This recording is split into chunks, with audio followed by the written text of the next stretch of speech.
You are tuned into WRPS Rockland. I am your host, Seth Rosczewski, and in studio today, we have a very special guest with us. I am honored to introduce Senator John Keenan. Senator, it's a pleasure. Thank you for coming in today. Thanks, Seth. I appreciate it. So, with the world of sports betting, are there any updates or changes in the House that we should be looking for? Well, we filed a bill this session that will address some of the sports betting issues. What we've found is that since sports betting was legalized, the amount being wagered on sports betting has increased pretty steadily. And as that has increased, the public health concerns have increased as well. We are finding that more and more people are struggling with addictive gambling behavior.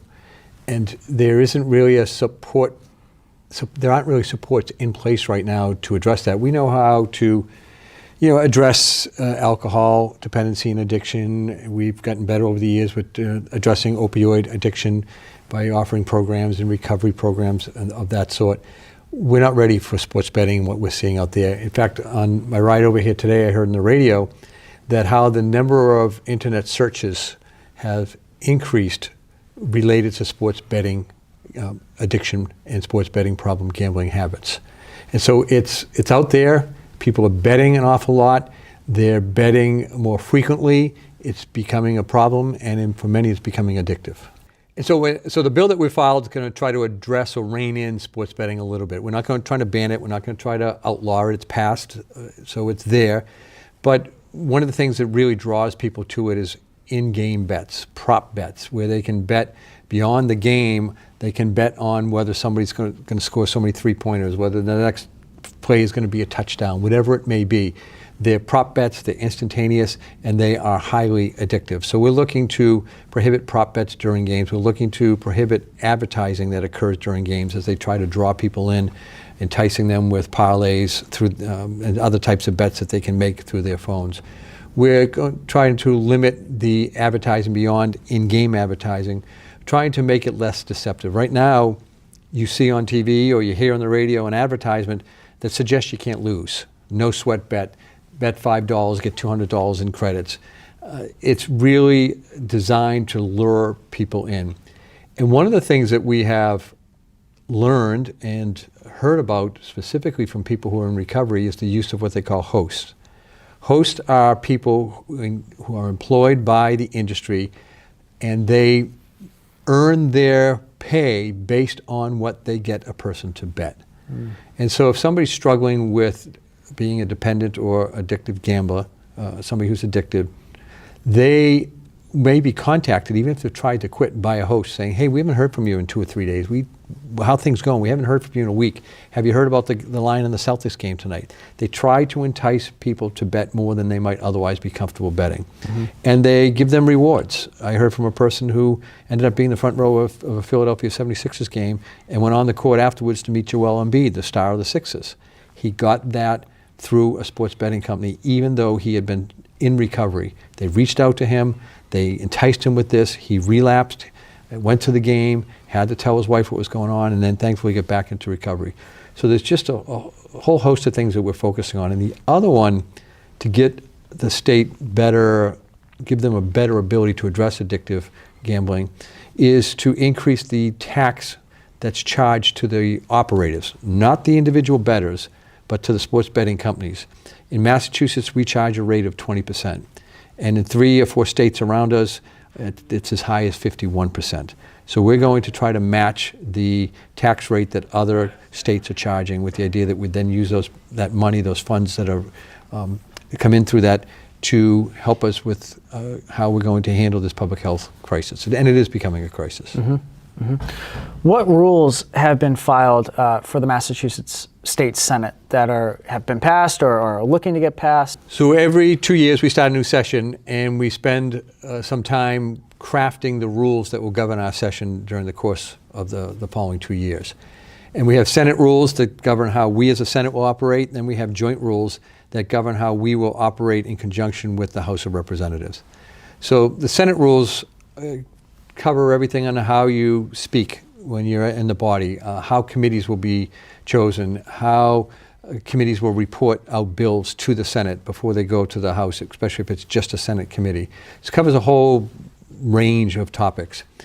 I've tried to make it as open and transparent as possible. For instance, we are one of a few, if not the only state Senate that allows full remote participation.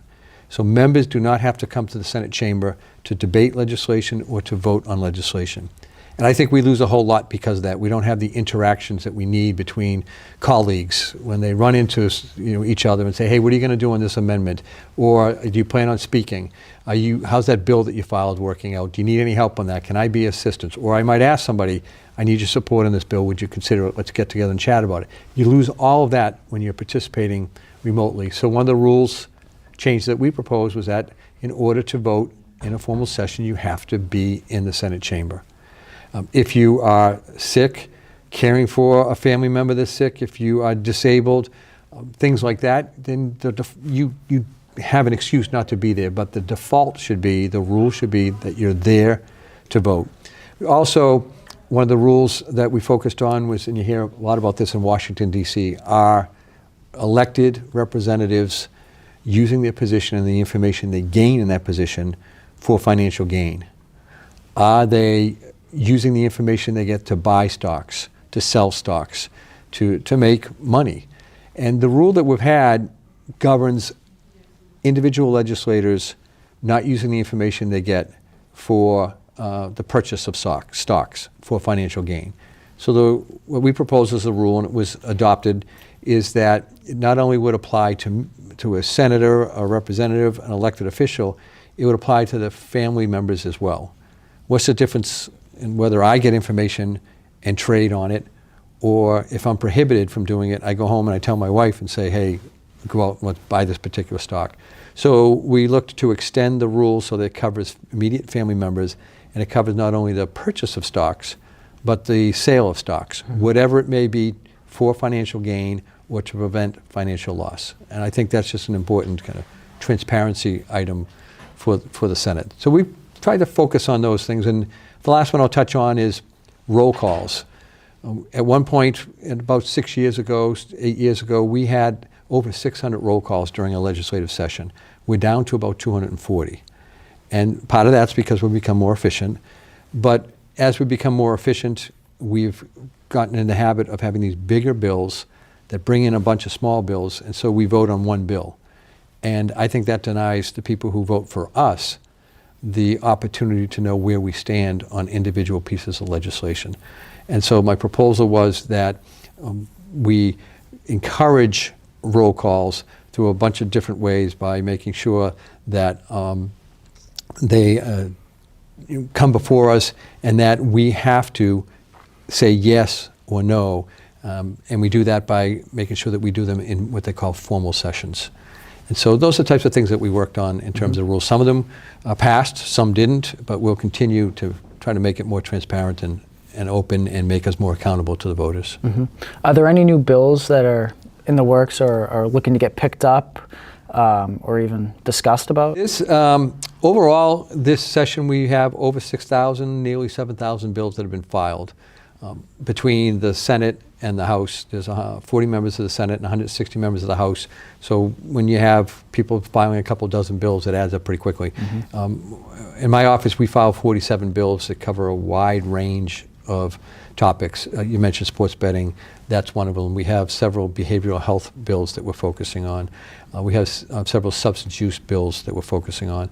We will end up, I'm sure, during the course of the next 2 years, filing bills that are of local interest to make sure that anything that's needed at the local level. For instance, here in Rockland, we had filed a bill last session that would have allowed Rockland to come out of civil service because the town is having difficulty hiring, particularly firefighters. We filed the bill, and then ultimately we passed an economic development bill. And what was included in there was language that said, if you've filed a bill to remove a community from civil service to help with their hiring process, then all they have to do, rather than go through the legislative process, is notify the state, and that would have to be done by the select board, by the town administrator, and then the fire chief. And so Rockland had an issue about hiring firefighters. They couldn't attract firefighters because of the paramedic requirement and because of the issues with civil service. So we were able to file a bill that ultimately made its way to the governor's desk that makes it a lot easier for Rockland to hire firefighters. And so things like that come up all the time during the course of a session, and we file those and try to move those through as quickly as possible. Sure. What is the status of the emergency shelter program? We, both the House and the Senate, within the last week, have voted on a supplemental budget bill of $425 million to fund the EA system going forward until the end of this fiscal year, which is June 30th. And it's important to point out a couple things as they relate to the EA system, the Emergency Assistance Shelter Program. One, right now, about 65% of those who are applying for shelter are Massachusetts residents, short-term, long-term, and about 35% are migrants. And that number is changing by the week. Fewer and fewer migrants are applying for the Emergency Assistance Program, and more Massachusetts residents are. We know why migrants are here. We've tried to address that problem. It reached a crisis stage a little over a year ago. But now we're in the situation where they're Massachusetts residents, the majority of them coming into the system. They come into the system for a few reasons. One, they may be victims of domestic violence. They may have just been kicked out of a housing situation. They may have lost a job and can't afford to stay in the apartment or the home where they were and find themselves in need of shelter. They also could live in an apartment where the building has been sold and the new buyer puts up the rents and the person can no longer afford it. So we have a lot of those people tied to personal circumstance with housing, but also tied to the extremely high cost of housing here in Massachusetts, who find themselves in need of shelter. So we provided an additional $425 million to the program. It's very expensive. We can't sustain it. This will get us through the end of the fiscal year.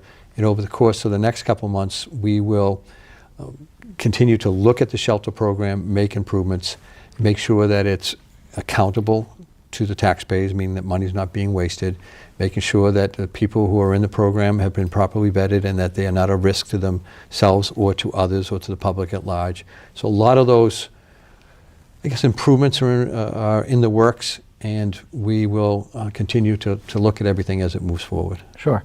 Are there any new developments or changes in the MBTA Communities Act? So it was challenged by the town of Milton, most of note, and it went all the way up to the Supreme Judicial Court, and the court said that it is constitutional. However, the state didn't put regulations in place properly. They didn't follow the proper procedure. So the court said the MBTA Communities Act stands as legal, but the Executive Office of Housing and Livable Communities has to go back and rework the regulations. So the whole purpose of this was to encourage communities, or require communities actually, to zone around transit hubs to allow multifamily housing as of right. Doesn't require a town to provide the infrastructure, doesn't require a town to do anything other than zone. And then developers will make a decision whether they want to come into a town, take advantage of this new zone. But if they do, and the town's not equipped to meet the demands of a new development, the town can say, no, you can't. For instance, in Rockland, there's been a couple of proposals. And the town has said, hey, we don't have the water and sewer infrastructure to support that. So under the MBTA Communities Act, even though it's been zoned for that, if the town can't provide the water and sewer, there's no obligation to grant a permit to the developer. The developer would have to figure that out on their own. Mm-hmm.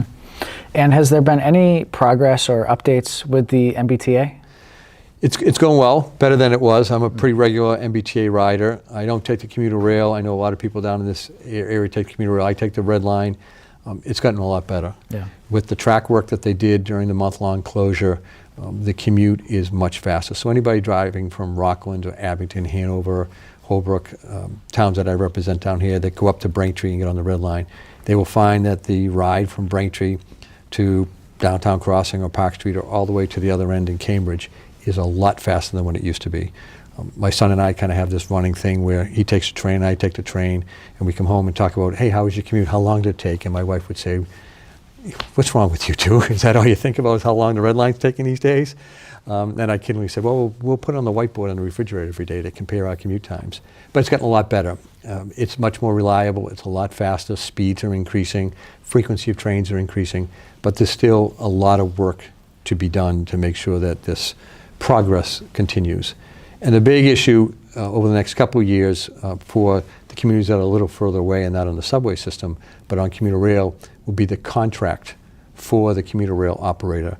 The MBTA is now looking at that to determine how they want to structure it. Will they ask one entity to not only run the trains, but to also be responsible for tracks and all those types of things? Or will they split that up, that there's a company responsible for track maintenance and capital improvements, and there's a company that's responsible just for running the trains back and forth? Senator, we are currently in a local access studio, WRPS. Is there any movement on any of the bills that have been filed to affect that would affect funding for local access stations like ourselves? Anything that would affect streaming or contracts with Xfinity and Verizon? Sure, yeah, that's great. There has been legislation filed. There's been no movement on it yet because we're still in the early stages of the session. But there's definitely a growing awareness of the issue as more and more people transition away from cable packages. They have a mix sometimes of streaming services, which my wife takes care of all that at our house. I don't watch a whole lot of TV. But what I do like to watch when I get home, and my wife thinks this is crazy, is I like to watch local access because I like to see what's going on the licensing board, the zoning board, the planning board, the city council meetings. I feel like it just keeps me better, it makes me better informed. And there's a real risk of losing all that and losing local access as more people move away from cable and into streaming services. So what will the funding be for cable access going forward?